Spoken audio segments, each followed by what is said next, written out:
Good morning, students. Today your Hindi grammar class.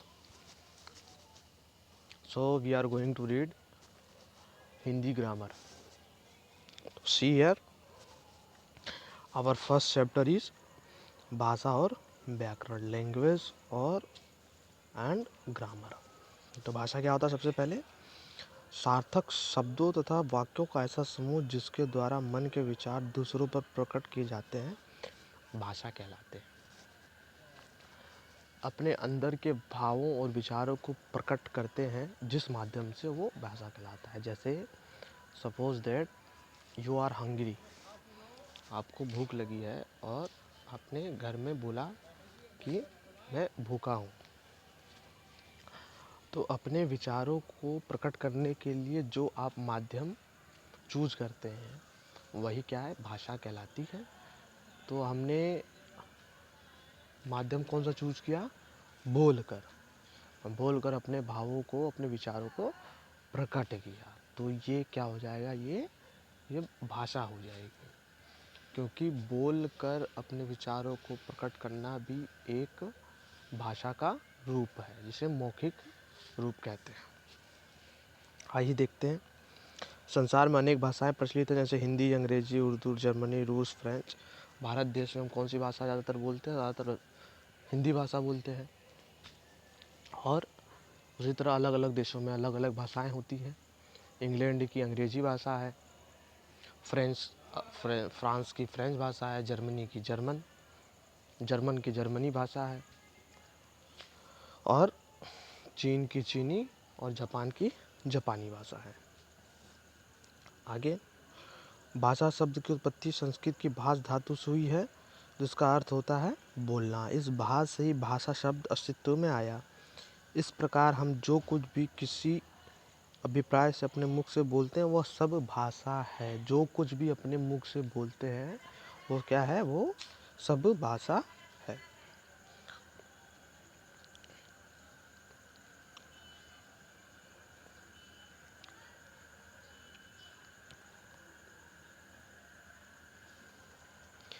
Bharat के विभिन्न राज्यों में अनेक भाषाएं बोली जाती हैं। जैसे गुजरात में गुजराती, महाराष्ट्र में मराठी, उड़ीसा में उड़िया, तमिलनाडु में तमिल व आंध्र प्रदेश में तेलुगु। ये अलग अलग स्टेट हैं, प्रदेश हैं, जहाँ पे ये प्रदेशों में ये अलग अलग भाषाएं बोली जाती हैं। जैसे गुजरात में गुजराती बोली जाती है, और महाराष्ट्र में मराठी, और बंगाल में बांग्ला।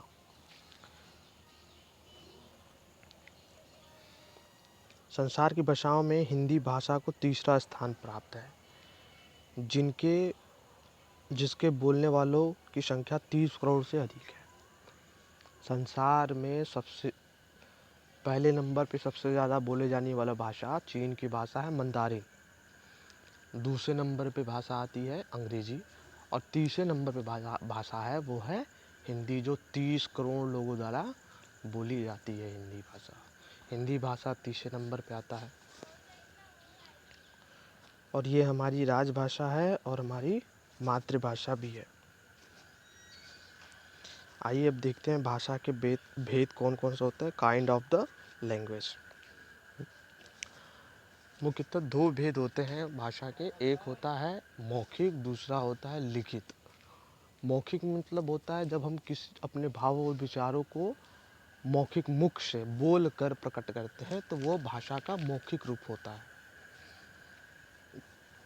जैसे अगर आप मूवी देखते होंगे और न्यूज़ देखते होंगे टेलीविज़न पे, तो क्या होता है? हम उनकी बातों को सुनते हैं, तो उनकी भाषा हम किस माध्यम समझते हैं? वो जब बोलते हैं तो वो मौखिक माध्यम हो जाएगा। उनकी भाषा को हम जो बोलते हैं वो मौखिक माध्यम होता है। और इसका ठीक अपोजिट, अगर आप न्यूज़पेपर पढ़ते हैं तो कैसे समझते हैं हम उसको? हम बोलेंगे लिखित माध्यम है, लिखित रूप है, वो भाषा का लिखित रूप है।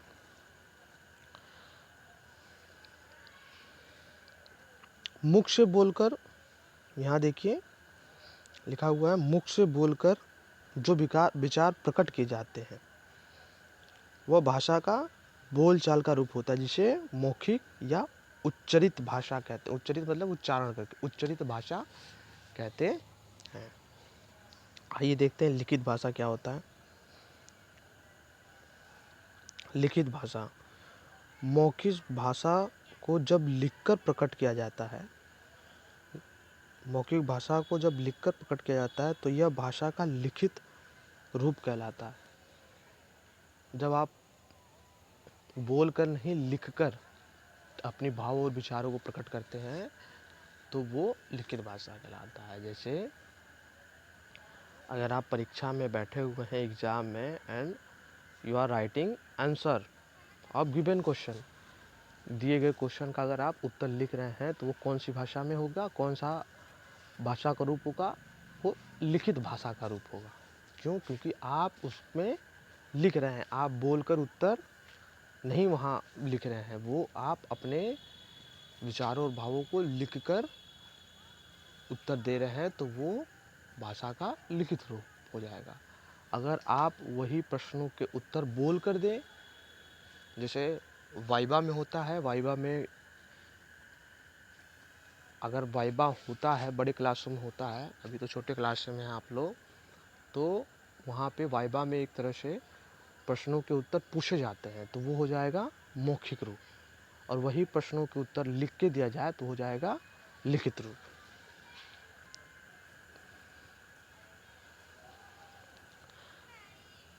भाषा के दोनों रूपों में अंतर, क्या अंतर होते हैं? भाषा के लिखित रूप के कारण ही हमारे प्राचीन साहित्य जो ज्ञान का अनुपम भंडार है सुरक्षित है। भाषा के लिखित रूप के कारण ही हमारे प्राचीन साहित्य, जो हमारे जितने भी वेद हैं, ग्रंथ हैं और जितने पुराण हैं, सब वो लिखित भाषा में है हमारे, सब लिख के लिखा हुआ है, तो वो आज तक संरक्षित है और आगे भी संरक्षित रहेगा। अगर यही मौखिक रूप में होता तो वो संरक्षित शायद नहीं हो पाता। दूसरा अंतर, विश्व के सभी महत्वपूर्ण कार्य लिखित भाषा में होते हैं। सारे कार्य लिखित भाषा में होते हैं। देश में जितने भी ऑफिशियली वर्क हैं, सपोज दैट आपको अगर स्कूल में क्लास में कोई नोटिस मिलती है तो वो किस रूप में होता है, वो भी लिखित भाषा में ही होता है। अगर आपको एग्ज़ाम का टाइम टेबल मिल रहा है या छुट्टी का कोई नोटिस मिल रहा है तो वो भी लिखित भाषा में होता है। वो आपको डायरी पे नोट करवाया जाता है, तो वो किस भाषा में हो गया? वो लिखित भाषा में हो गया।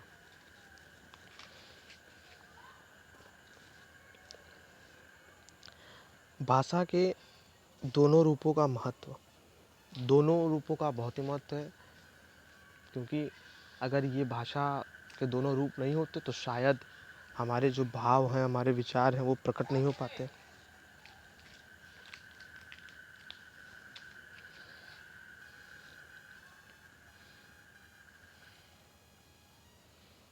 भाषा परिवार, मातृभाषा, जब कोई शिशु परिवार में जन्म लेता है तो उनके परिजनों को जिस भाषा या बोली में बातें करते पाता है उसी को वह स्वाभाविक रूप से सीख लेता है।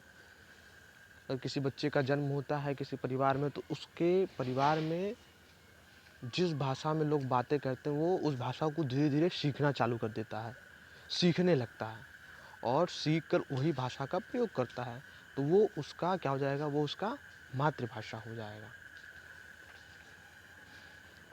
प्रादेशिक भाषा, किसी प्रदेश में बोले जाने वाली भाषा प्रादेशिक भाषा कहलाती है। जैसे पंजाब में पंजाबी ज़्यादातर बोली जाती है, उत्तर प्रदेश में उत्तर प्रदेश, हरियाणा व मध्य प्रदेश में हिंदी तथा गुजरात में गुजराती बोली जाती है।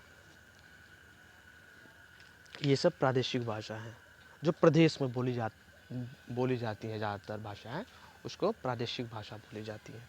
से यहाँ पे दिया हुआ है, जैसे पंजाब में पंजाबी बोली जाती है, तो ये पंजाब के लिए पंजाबी भाषा ये प्रादेशिक भाषा हो गई।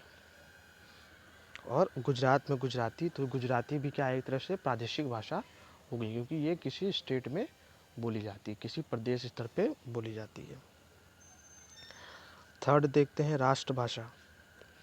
जब कोई भाषा किसी राष्ट्र के अधिकांश भूभाग पर बोली व समझी जाती है तो वह उस देश की राष्ट्रभाषा होती है। जिस भाषा का प्रयोग उस देश के ज़्यादातर लोग करते हैं, ज़्यादा भूभाग पे बोली जाती है, तो वो उसकी राष्ट्रभाषा हो जाती है। अंतर्राष्ट्रीय भाषा, अंतर्राष्ट्रीय भाषा जब किसी भाषा को विश्व के अनेक राष्ट्र द्वारा अपना ली जाती है, वो अंतर्राष्ट्रीय भाषा का स्थान पा लेती है। इसमें अंग्रेजी को बहुत सारे राष्ट्र अपना रहे हैं। हाँ, अपने भारत देश में भी अपनाया जा रहा है धीरे धीरे। तो अंग्रेजी भी क्या हो गई हमारे लिए अंतर्राष्ट्रीय भाषा होगी। अंग्रेजी को बहुत से देश आजकल अपना रहे हैं, सीख रहे हैं अंग्रेजी बोलना। तो ये भी क्या है, अंग्रेजी एक अंतर्राष्ट्रीय भाषा हो गई। बोली, भाषा के क्षेत्रीय रूप को बोली कहते हैं। जो क्षेत्रीय स्तर पर बोली जाती है उसको बोली कहते हैं। यह किसी क्षेत्र विशेष में वहाँ के निवासियों द्वारा मौखिक रूप से अपने विचारों का आदान प्रदान का साधन होती है। बोली का क्षेत्र सीमित होता है जबकि भाषा का व्यापक होता है। भारत में बोली जाने वाली प्रमुख बोलियां हैं अवधी, मैथिली, बुंदेली, भोजपुरी। उत्तर प्रदेश में भोजपुरी बोली जाती है। तो भोजपुरी क्या हो गई, एक बोली हो गई, क्योंकि ये एक क्षेत्र तक ही सीमित है, तो ये एक बोली है। अब आइए देखते हैं लिपि। लिपि क्या होती है। लिपि शब्द का अर्थ है लीपना, चित्रित करना अथवा लिखना। किसी भी भाषा को जब किसी भी लिखित भाषा के रूप को जब किसी भी भाषा को लिखित रूप दिया जाता है तो उसमें कुछ चिन्हों की आवश्यकता पड़ती है। लिखने के लिए वो चिन्ह हमें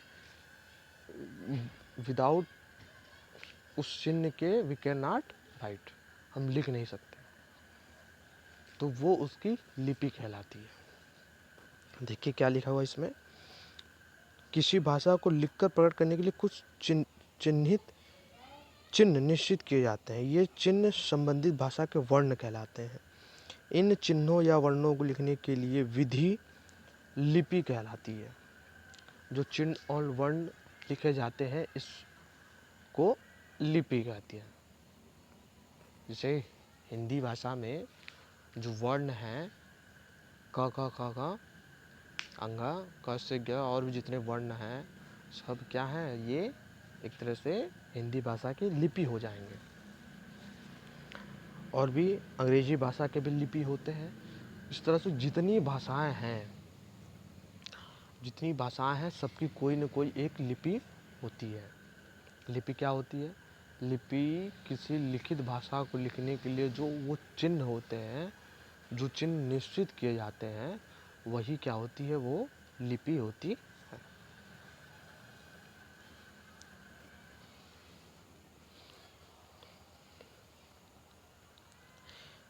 परिभाषा, मौखिक ध्वनियों को लिखकर प्रकट करने के लिए जो चिन्ह निश्चित किए जाते हैं उन्हें लिखने की विधि। संसार में अनेक भाषाएं पाई जाती हैं। प्रत्येक भाषा की अपनी लिपि है जिसे उसका नाम दिया गया है। हिंदी भाषा की लिपि का नाम देवनागरी लिपि है। संस्कृत भी देवनागरी लिपि में लिखी जाती है। पंजाबी गुरुमुखी लिपि में तथा अंग्रेजी रोमन लिपि में लिखी जाती है। मैंने बताया जैसे हर भाषाओं का एक लिपि होता है, तो हिंदी भाषा की जो लिपि है उसे बोलते हैं देवनागरी लिपि, और जो पंजाबी भाषा की लिपि है उसे बोलते हैं गुरुमुखी लिपि, और जो अंग्रेजी भाषा की लिपि है वो है रोमन लिपि। उसी तरह जर्मन भाषा की भी लिपि होती है, जर्मनी भाषा की लिपि होती है, फ्रेंच भाषा की लिपि होती है, उर्दू भाषा की लिपि होती है, सारी भाषाओं की लिपि होती है। भाषा तथा बोली में अंतर।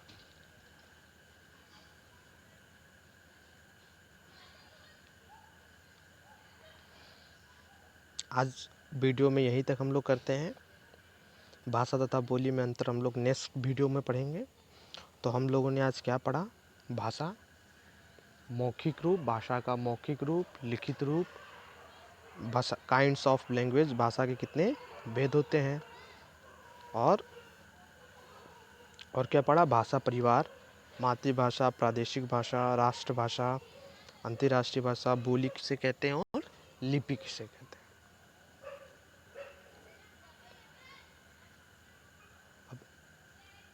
इस वीडियो से रिलेटेड कुछ क्वेश्चन मैं दूंगा पीडीएफ फॉर्मेट में बना के, या जिस भी फॉर्मेट में रहेगा आपको उसके उत्तर लिखने होंगे। क्वेश्चन ज़्यादा वो नहीं रहेंगे, 4-5 क्वेश्चन रहेंगे और इसी वीडियो से रिलेटेड होंगे। जैसे भाषा किसे कहते हैं, लिपि किसे कहते हैं, मौखिक भाषा का मौखिक रूप क्या होता है, भाषा का लिखित रूप क्या होता है, प्रादेशिक भाषा क्या होती है, यही सारे क्वेश्चन रहेंगे जो मैंने अभी आपको बताया है। और वो अब आपको आज ही 8 बजे से पहले आपको सबमिट करने होंगे वो होमवर्क। चलिए, थैंक यू सो मच।